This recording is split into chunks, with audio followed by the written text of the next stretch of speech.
J King Live. Not straight, no J King Live. Not straight, no chaser. Straight, no chaser.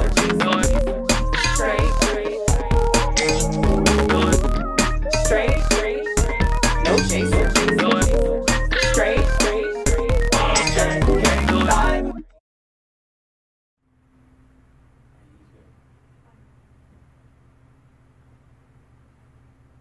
Good evening, everybody. My name is Jay King. Welcome to Jay King Live, Straight No Chaser. Today is a second half to a conversation we started last week on reparations versus debt owed. Is it reparations or the debt owed to African Americans for the crimes committed against us in this country?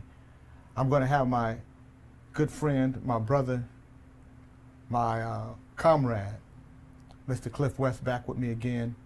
And we're going to discuss it. We're going to dig deep into this thing and talk about reparations or the debt in depth, like it's never been talked about before.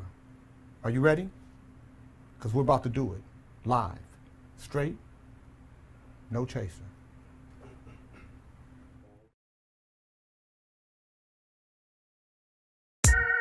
J King Live. Not straight, no J chaser. King Live. Not straight, no chaser. Straight, no chaser.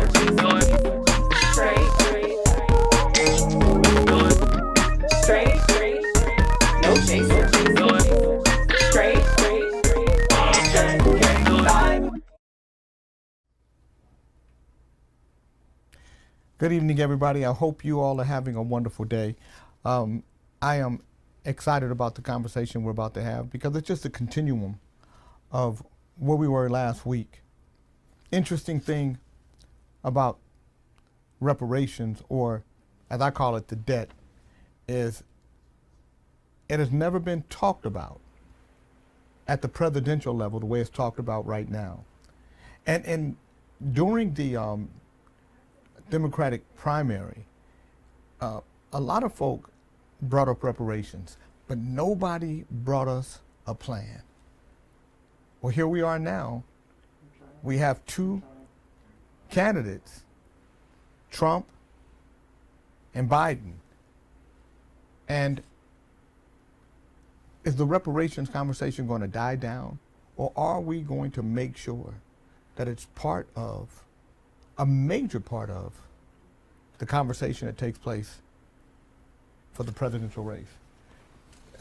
Cliff, thank you for coming back, and here we are. So we're going to get into this for real. I tell you, every time I lay eyes on you, man, it brings a smile to my face, Well, brother, thank you, just sir. to be in your presence.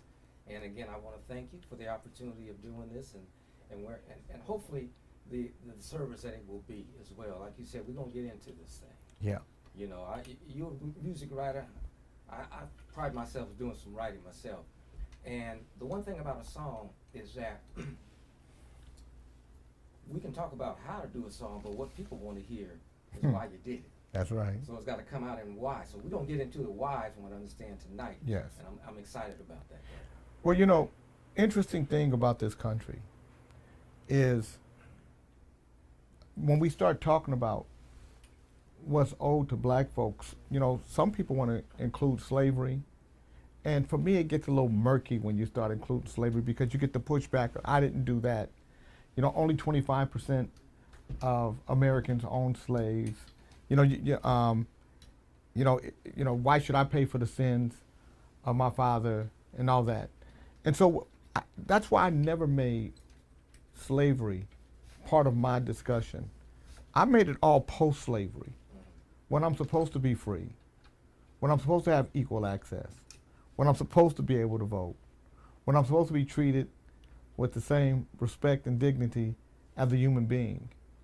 And when you look at what happened to me as a community, the crimes that were committed against me, against my own government, and the agencies that my government had in place to govern us on a local level and on a state level and on a national level, and how they each allowed crimes to be committed by me, even to the degree that on the floor of Congress, congressmen say the greatest threat to America is a Negro soldier coming back from World War I, believing he has the same inherent rights as a white man. Yeah, exactly. I agree with you in a way too. You know, slavery actually put people in positions to enjoy the wealth and enjoy, white people in position enjoy the wealth and enjoy the opportunity they did from that point on. Absolutely. I agree with you in terms, especially in terms of trying to quantify what the debt is. Right. You can't quantify for a slave because you break the bank. I mean, there's just no way to quantify that. But I want to be careful because from my standpoint, I can't open a book and start reading the book only halfway through the book, and that is, i.e., from the time that slavery was over to the time that we are now. But from the quantification standpoint, I'm with you. So we gotta figure out what it is that we're doing. Yeah. If we're just talking about having a debt paid, then we have to do it from a place, in my opinion, where the debt is payable. Yeah. You know, when you start, and because then you get into the semantics of whether slavery should be included or not, and if you lived in the South, if your family was in the South, they get treated worse than if you lived in the North. That there's all these other arguments that will come into play that I think will just make this an ongoing argument. Or well, it gets stuck in the mire, but it may not even be payable from slavery on, but I like the conversation from there because it's a continuum that puts it on people's palate, that they can palletize it. But do you want to have a conversation, or do you want a debt paid? No, I want a debt paid, but see, the debt I'm talking about paying is one that raises the level of black financial lifestyles appreciably, but also affects the white psychic.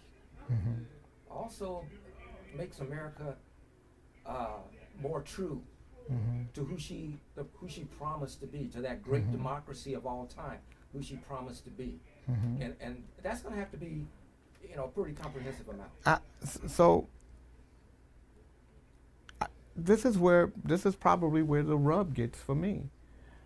When I was in the music business, Tower Records and Warehouse Records and all these guys went bankrupt, right? And so they owed me tens of millions of dollars, okay? I was an unsecured creditor. So when I got my check, it didn't amount up to tens of millions of dollars because I was an unsecured creditor. All the secured creditors got their money first, and then unsecured creditors got their money. And so I was just happy to get something. And because I could end up with nothing. We have to figure out where we want to be on the spectrum. See, we can make it so big, we can make this debt so big to the degree that we end up with nothing. Or we can, we can make this debt manageable. I mean, with something that's significant enough for Americans of African descent. Well, that's why the $350,000. And let me just go back. I just want to just recap from last week so people will know what, and I didn't want to make it just about money because it's not just about money for me. We're talking about money. We're talking about a credit. We're talking about education. We're talking about old debts. We're talking about home ownership. We're talking about property ownership. We're talking about business. We're talking about even being able to commit a crime against us and have to pay for it. So I say every African American man, woman, and child should get $350,000 tax-free. Now I took that from Robert Johnson. That was his thing. Every African American man, woman, and child gets $350,000 tax-free. But if you have $5 million of wealth or more, I say you don't get the $350,000. Well, at 350, have you calculated what that actually would be? I know it's somewhere between 14 and 16 trillion dollars. Yeah. Which so- is more than the whole budget of the United States. Listen, we just gave away $2.2 trillion. So Yeah. listen, what it's going to do is make our GDP higher than it's ever been, because we're the number one consumer. We're going to still consume. We're going to still do what we do. A lot of that money is going to go right back into the economy. For the next 10, 15 years, we'll have a very flourishing economy because that money will be so we can afford it. But if you have $5 million of wealth or more, you won't get the $350,000. But your children will. So, because they don't have $5 million of wealth or more. But if you have $5 million of wealth or more, you don't get the money, but your children will, and so. So how many times is 350 paid? One time. Okay. All back taxes, all school debts for everybody. Any debt older than 18 months will be wiped away. No tax payments for 5 years if you have under $5 million. No tax payments if you have for 2 years if you have over $5 million. No taxes at all. And so if you have $5 million and you're not paying taxes for a couple of years, and your debt has been wiped away, you feel pretty good. You're not going to be no welfare for 10 years. Yeah. You cannot go into welfare and no. You can't. No, I'm just saying you can't. If you jack off your money in 2 or 3 years, that's on you. You can't. You can't come back into that system for 10 years. Any health care costs you have are deducted by 50%. If you have insurance, then you're not going to pay anything at all. For the first 5 years. For the next 5 years, it'll be 25%. Then after that, it's back to normal. Any false reports against the African American, falsers are fined, starting at $500, and escalating based on the severity of the crime. And if the crime is super severe, it's jail time. 25% down payment grant on homes. So if you own a home, 25% of the value of your home is paid towards the debt of that home. 1 acre of land, either residential or commercial, you don't pay taxes on it for 5 years. But after 5 years, you got to pay taxes on the land. You can't sell it for 10 years. Where's that acre going to come from?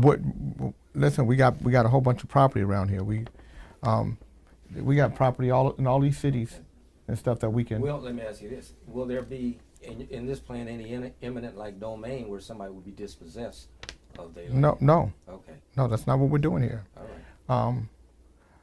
Free college tuition.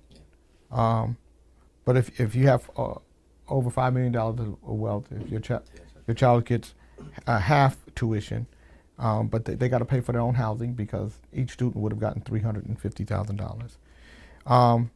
If you have a child under 12 years old, 50% of their money goes into a trust account. 50% of their money goes to the parents to raise them. If your child is over 12 years old, 75% goes into a trust account. You have to be an American descendant of a slave in order to get this, in order to qualify for this.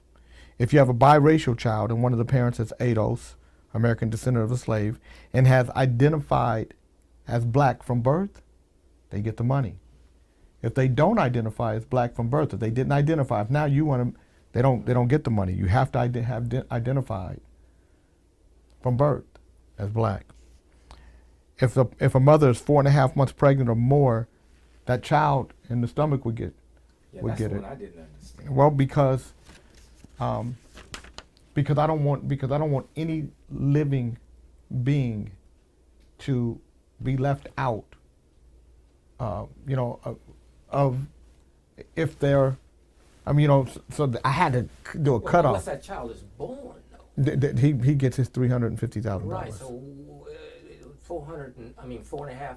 Why can't you wait till the child is born? Well, it is. But I'm saying the mother, if the mother is 4.5 months pregnant Oh, I see. or more, Oh. that child in that mother's stomach is eligible. It is that if it's less than 4.5 months old, it's not.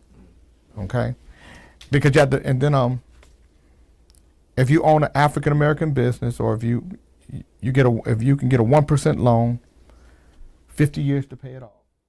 If you stay in business for 20 years, it's completely forgivable. And so when we start talking about the money, you have to look at the money. You have to look at the value of it across the board, from healthcare, home ownership, education, business, and then the lump sum.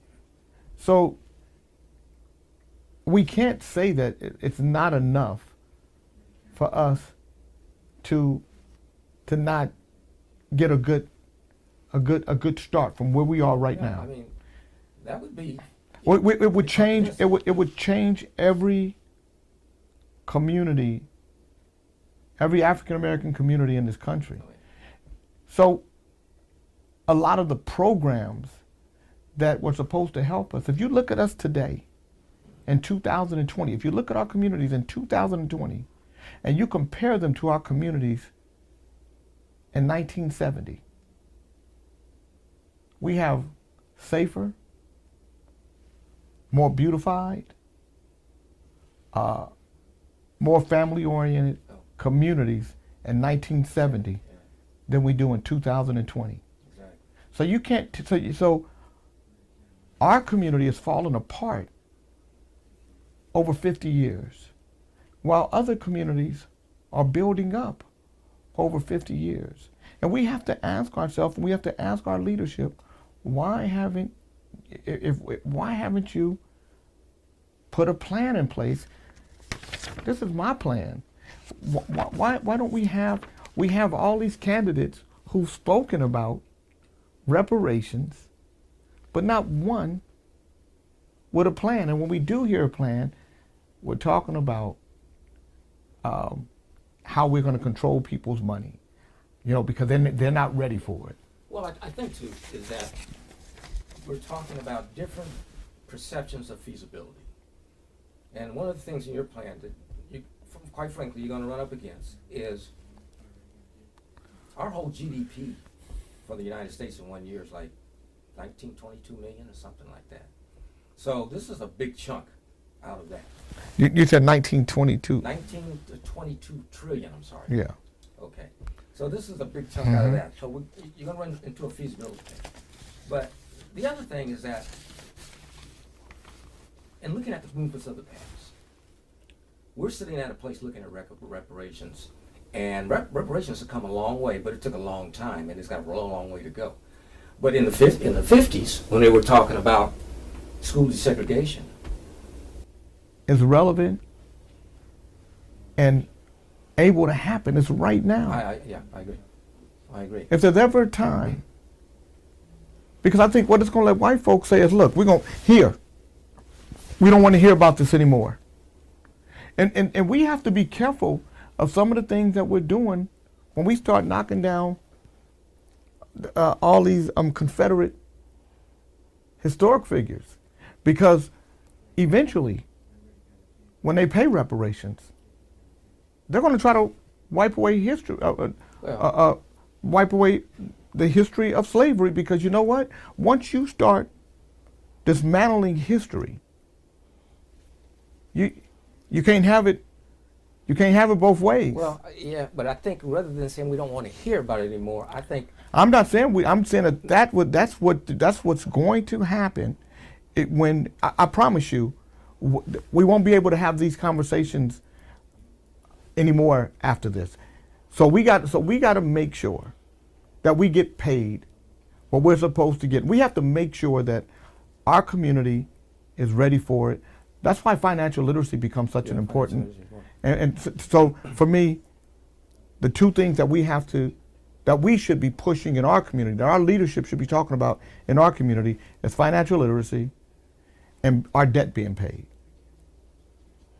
Well, and again, my take on it is that, hey, this should happen. And I'm talking about a unified front, black and white, saying, not white folks saying, look, this is the last thing, go on, do it, and I don't want to hear nothing else. Not that attitude. The attitude of, you know what, this based upon the history, based upon now what I know about what happened, whether it be from slavery, from after slavery on to whatever. This makes sense. Let's do this together. That's what I'm talking about. Let's do this. When they start talking about, from 1865 on, when Andrew Johnson said, look, I'm going to pass the 14th Amendment, but what else do you want? Well, look, Andrew Johnson. And then, it's a continuum all the way but what Andrew Johnson did that was so egregious and criminal is the Confederates lost the war, but he put them in judgeships, right, and he put them over our policing system. The very men that believed that slavery should stay intact put slavery intact, right, through our judicial and our criminal justice system. Right. Yeah, and then from that point, remember he got impeached, but he wasn't removed. And then from that point on, Ulysses S. Grant took over. They had Reconstruction. That was like a 12-year deal. After Reconstruction, now we had sharecropping. What was sharecropping but another version of slavery? And that went on for generations, The sad part is this. When you look at our history, we don't even recognize how powerful we were as a community. I'm sorry, so they told me look into the camera. We don't know how powerful we were as a community, but our dollar circulated in our community up to 100 times. There was no other community, not even a Jewish community, right, whose dollar circulated up to 40 times, could match the dollar in the African American community.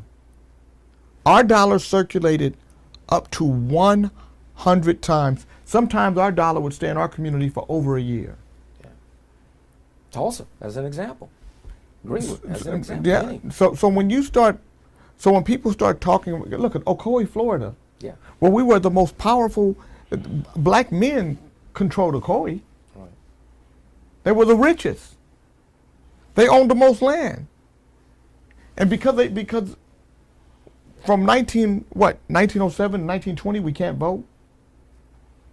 Well, longer than that. No. I'm talking when our right to vote was taken away from us. We could vote up to 1907, well, and then it was taken away, and then we were reinstated to vote.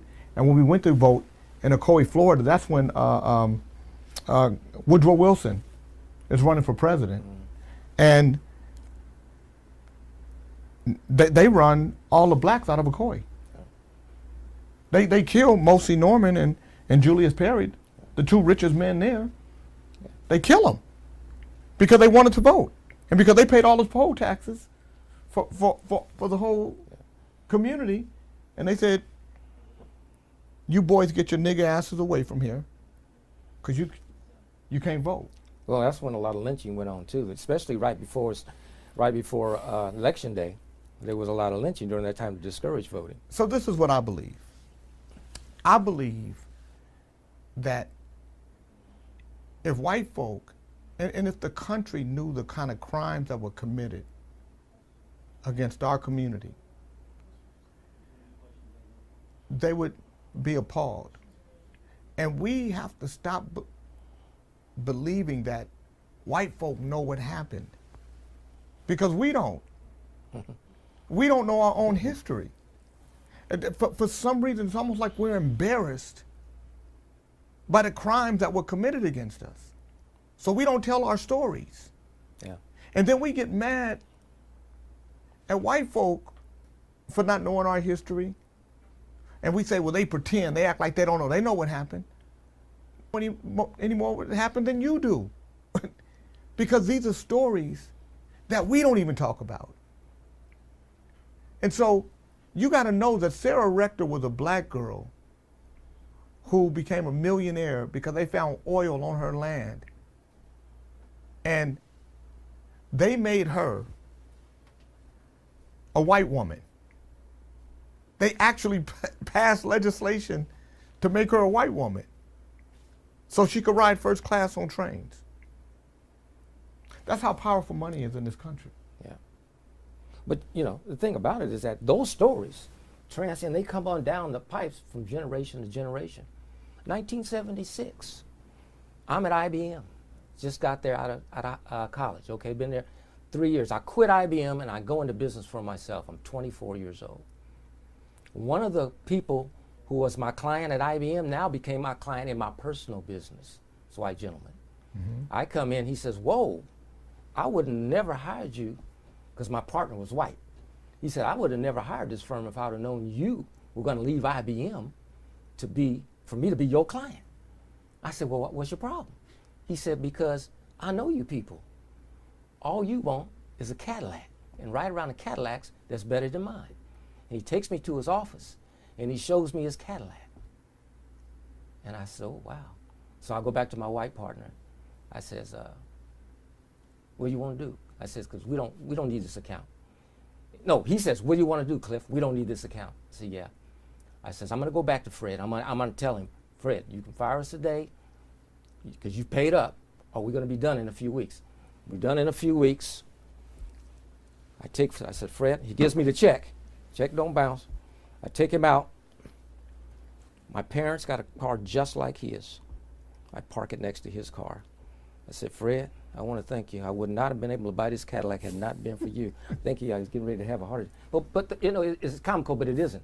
The thing is, this is 1976. Yeah. This is a man who would have never have.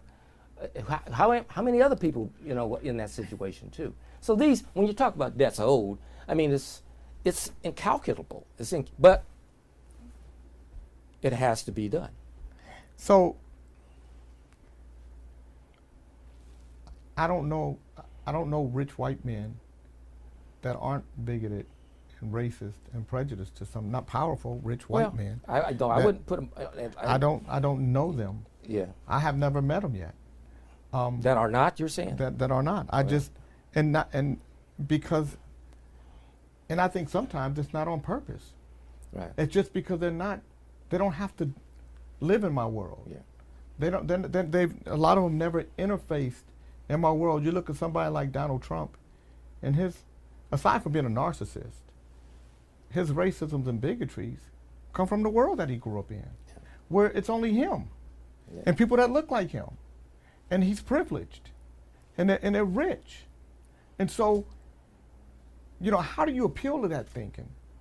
Well, that's where, to me, the way you appeal to that thinking is by telling the stories that have happened, because they can't run from that. Because truth. you have to recognize the humanity in everyone. So yes, just like you did with your friends, you tell the story, and it appeals to the humanity that exists in that person. And this is what's been happening all down the line. And this is where I say telling the story is the most powerful thing that we can do, but over and over again. So how do we drill down to actually get to a place to where there's going to be a payment, there's going to be that because I think everybody has their own idea of what it should be. And I think oftentimes our community is left out of the discussion. Yeah. Oftentimes when, we don't look at common folk as smart enough to be involved in this conversation, when they should be the ones most involved in this conversation, because they're the ones that are most impacted. They're the ones who have been most crippled, and that's why you see a community that is beaten up and destroyed, and then you have, all these gangs and all this other nefarious activity. Exactly. Because they're just struggling to stay alive. Exactly. No, you asked a question. It's a fair question, and I kind of want to throw it back in the middle and let us play with it a minute. But perhaps, Jay, is that getting a plan like yours and getting that in front. Because, see, we don't have that pivotal leader like we did 60 years ago, so to speak. And that's okay. But these plans have to get to a place where they're just more than talked about. They're actually budgeted in something. And actually, it could be budgeted right now without knowing what the concrete plan is in the platform of the parties that are running for president right now. Well, it should be. I think. Listen, we have for the first time in the history of our country, we have an African American woman for vice president. I don't know. Is it Kamala? Kamala. I think it's Kamala, but anyway. Kamala Harris. So because you can't now it's a pronunciation thing. In the neighborhood, she's Kamala, running for president, vice president, and what separates? So you got Joe Biden, a white man who was a segregationist, a white man who not just voted for the crime bill, he authored it. Not my words, his. Who says silly things like, if you don't vote for me, you're not black. What's our ask? Well, are we going to have an ask, or do we just vote for him because he's not Trump? No, I think we still have to, well, not I think, we definitely have to still apply pressure. It can't be taken for granted just because he's not Trump. The problem amongst a lot of problems with Trump is his credibility, and his consistent racism leaves doubt to whatever he says that he's going to do. Okay, but Biden, if you want to talk about racism, you can pick out the same thing in Biden. You can pick out the same thing. If you want to see who was dangerous to us, go back and look at what Bill Clinton did. Bill Clinton was more dangerous to us with the crime bill than than Donald Trump has been to us. Donald Trump is just silly in his language and what he says. He's just not a presidential guy, because guess what? And Donald Trump speaks to a lot of what America is. A guy like Donald Trump, how can a guy like Donald Trump become president? Yeah. So that speaks a lot to America. Yeah, it speaks to where America. So, or, I believe that if Donald Trump and Bernie Sanders had been in a race together, I believe Bernie Sanders beats Trump. I believe that the reason why Donald Trump won is because a lot of people didn't want Hillary. Not because they wanted Trump, they just didn't want Hillary. Right.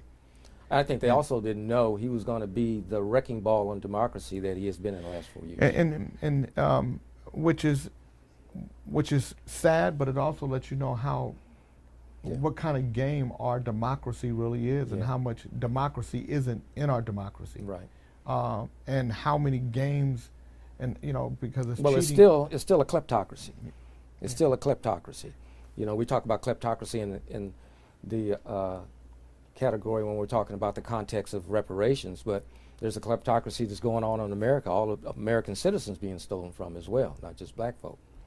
Right. So do we? So let me pose this question to you. If Donald Trump said, "I'm going to pay reparations. I'm going to pay the debt to Americans of African descent," do we take him? Do we give him the opportunity to bring a plan in front of us, or do we just cut Donald Trump off because it's Donald Trump? Well, what I would do, I don't know what black folks would do. What I do is I look at him as that pedophile uncle that comes around with that candy bar and says, "Hey, take this candy bar and take this money and da da da." I don't trust the man further than I can throw him. Do you trust Biden? I trust him more than I do Trump. Do you trust Biden?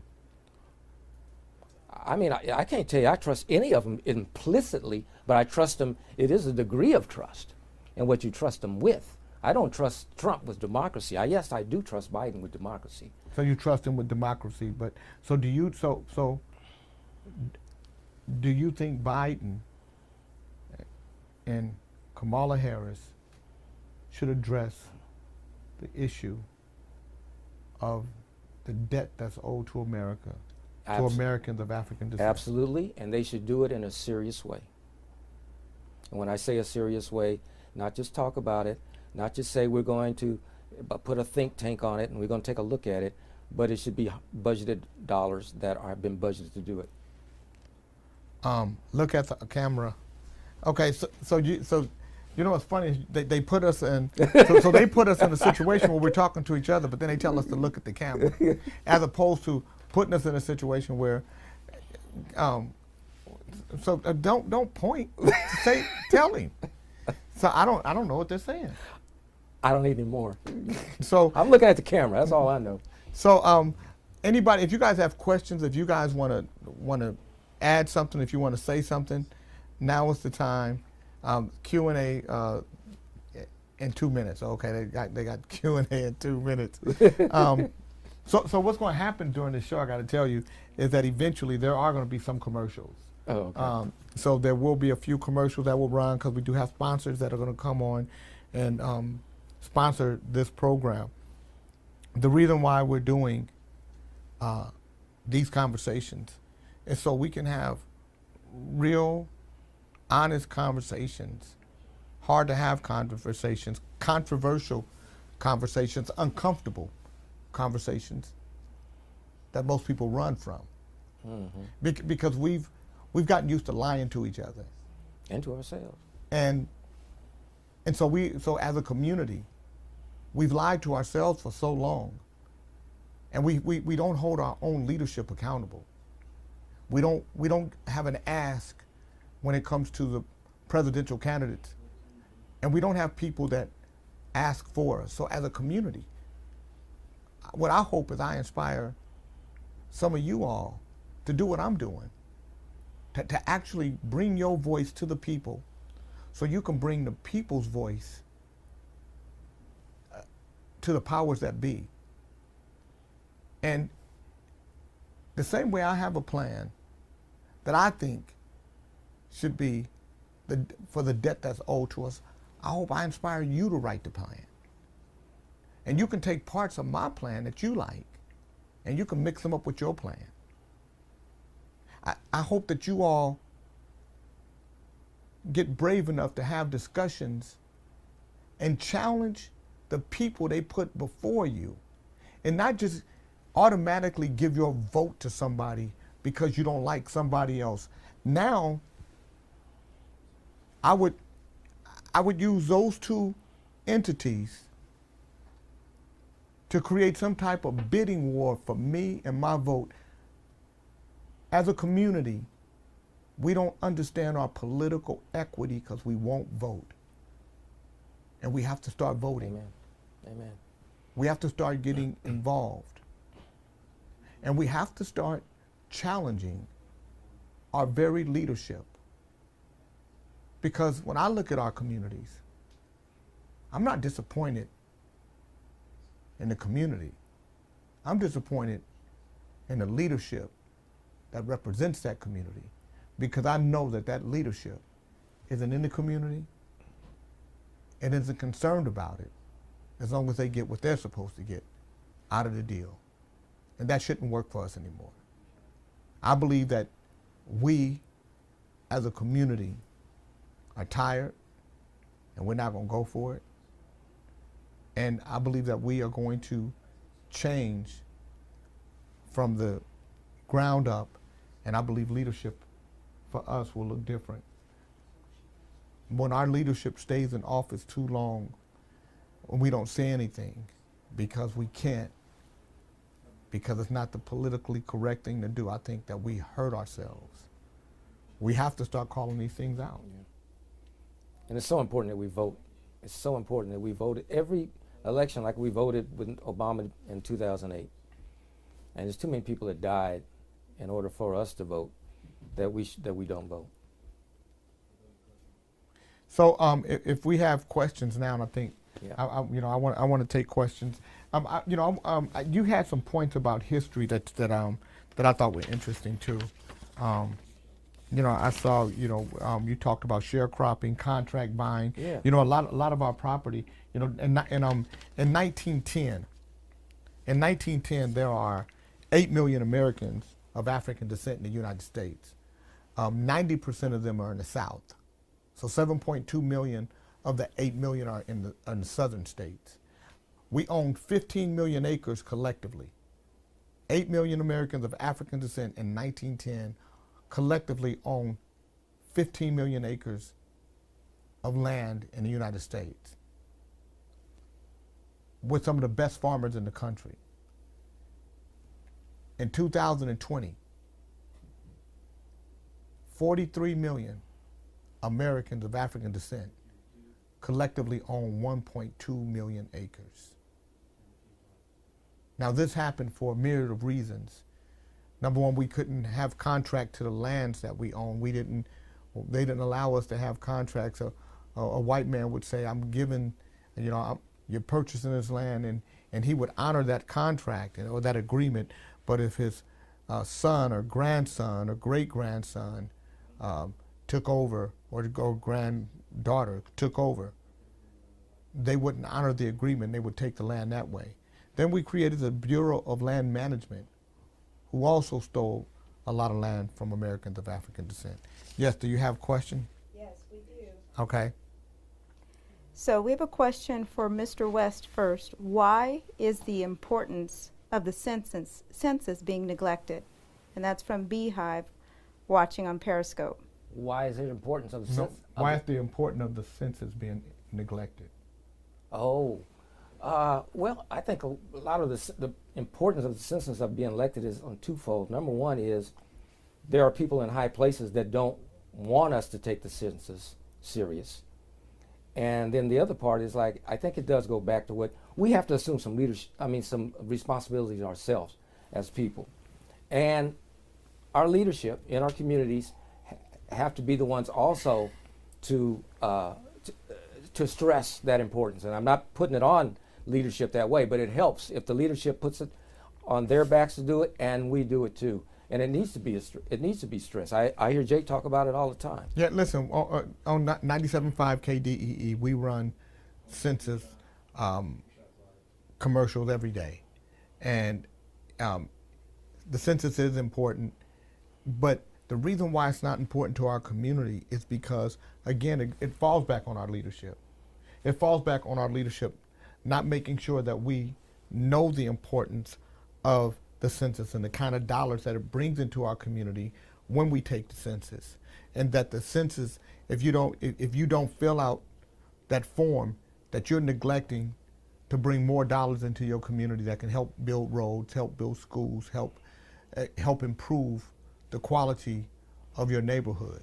Well, and I just believe that again, and I believe leadership has to be front and center with that conversation. Yeah. So we have 4 more questions for you. We have a question from Blue Wolverine for Mr. King, and he's on YouTube watching. He says, how do you see elections, including on local levels, playing a role in the success of your plan? Please elaborate. Well, how do elections, how will elections play a role in the success of the plan?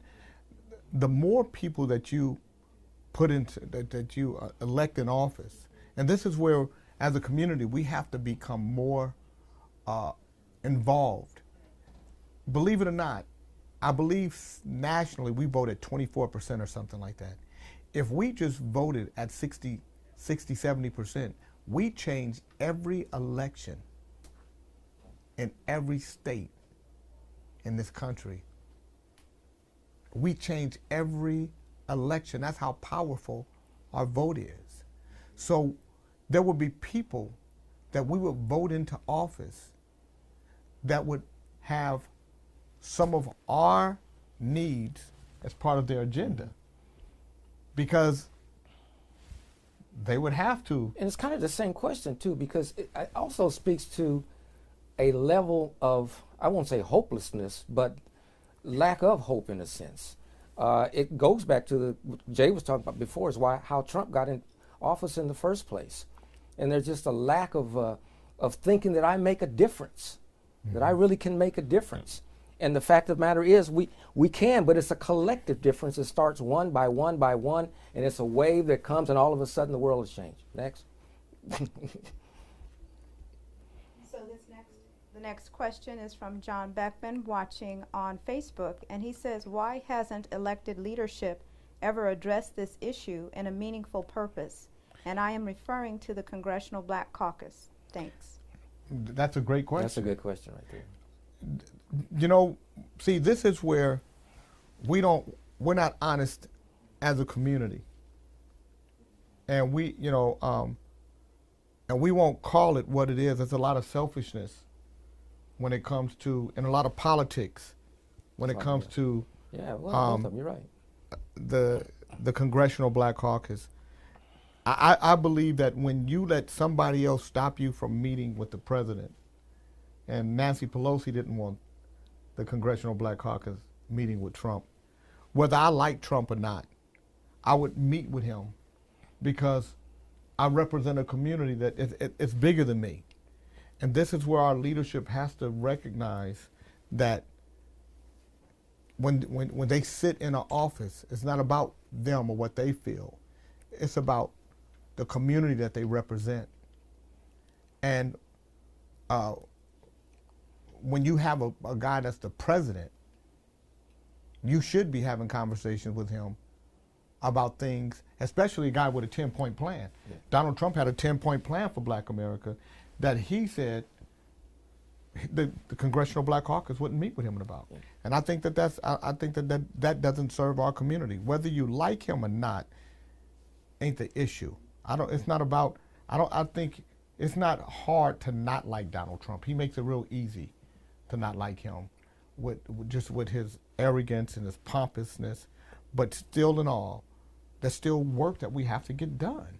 And I think also that on that same question is that though they're still congressmen, they're still senators, they are in the business of being reelected. So they actually put more time and effort and money into those things that they may cause them to be more electable. So unless we from the community say, hey, we're not going to elect you unless reparations is our number one issue, then that's part of what happens as well. Okay. So the next question is a two-part question from Shay Jordan on Facebook. She asks, what type of protection will all of us get from the government? We should be a protected class. And how do we address the 400-year start? Wow. What kind of protection do we get from the government? I'm assuming that's in the context of reparations that she's talking about this too, because there's going to be a whole industry, say reparations becomes reality, there's going to be a whole industry that comes up that are reparation money grabbers. Yeah. That's going to need some type of protection. And that's a good question.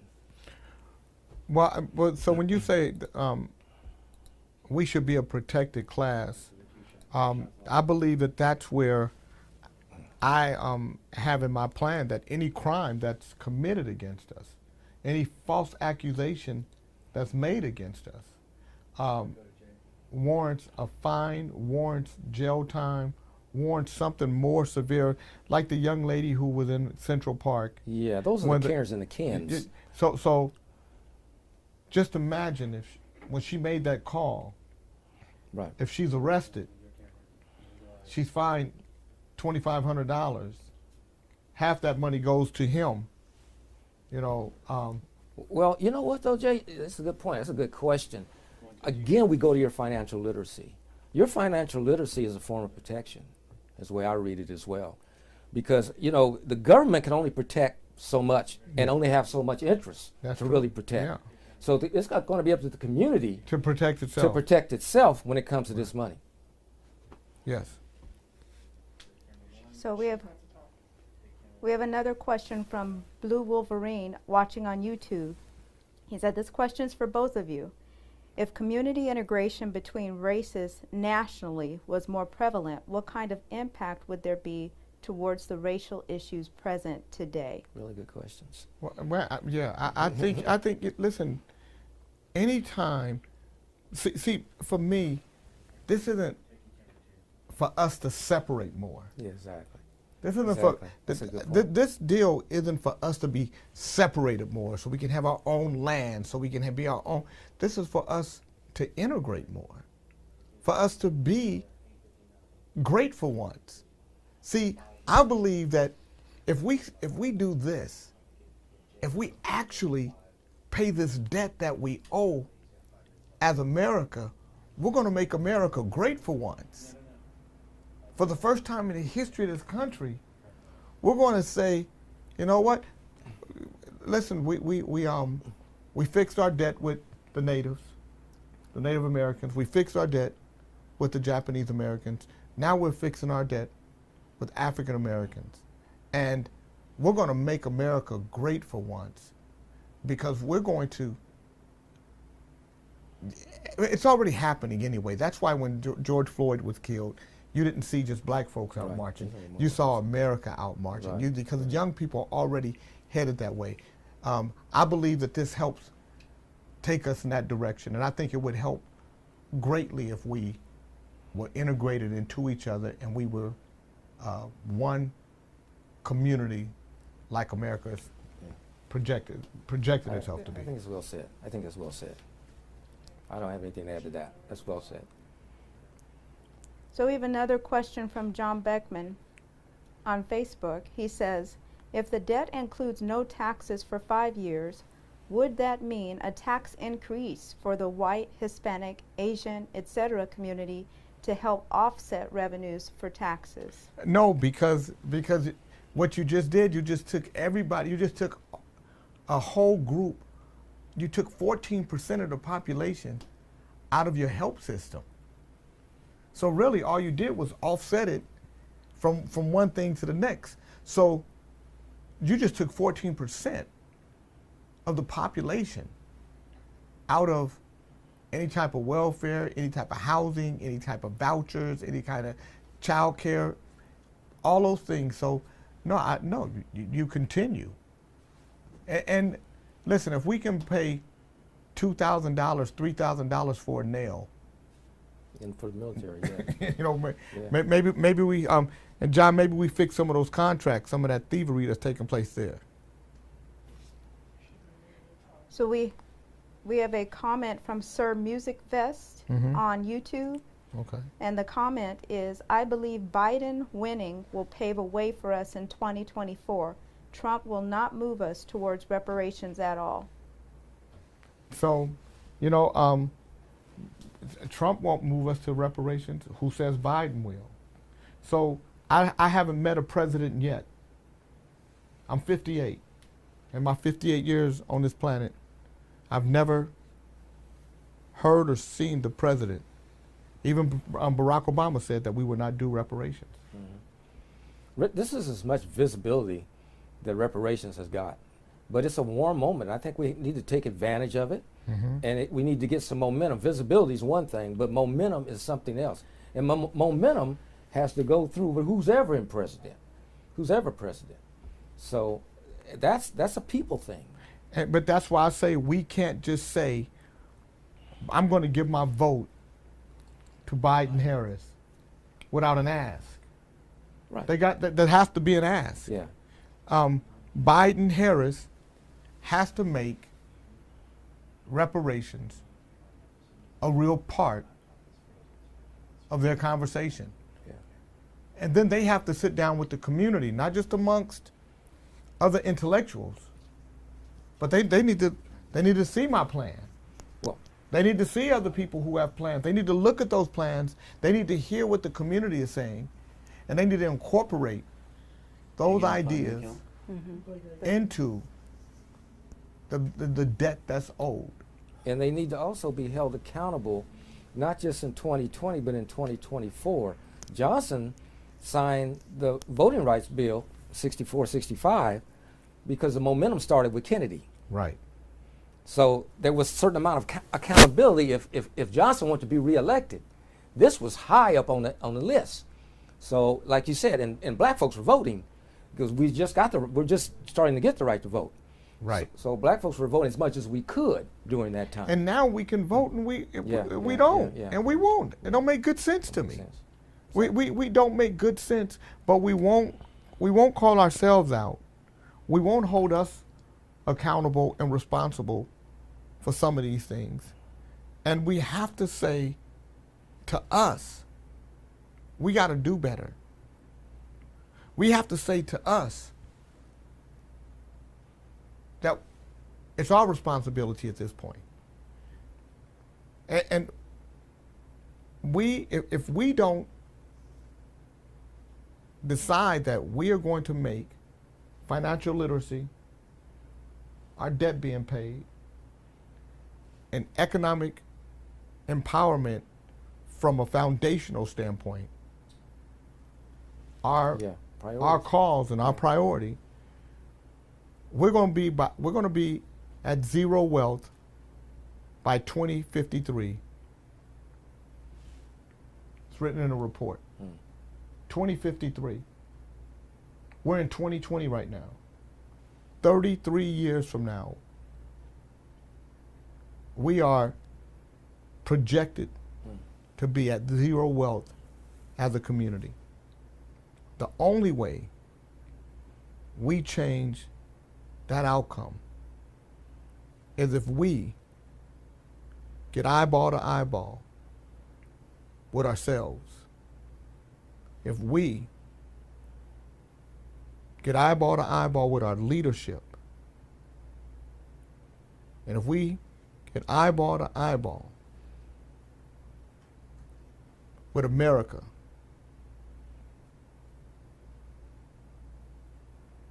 with an ask for our debt to be paid. Let's make America great for once. Let's pay the debt that America owes to Americans of African descent. My name is Jay King. The show is Jay King Live, Straight No Chaser. My guest, Cliff West. And I'm glad Cliff was here. Next week, we're going to get into this presidential thing. I definitely want to talk about the Donald Trump 10-point plan. And we're going to talk about distance learning and the effect it's going to have on us, this COVID virus, and a whole bunch of other things. It's going to get hot, it's going to get heavy, and it's going to get uncomfortable, because it's going to be straight, no chaser. Good night, everybody.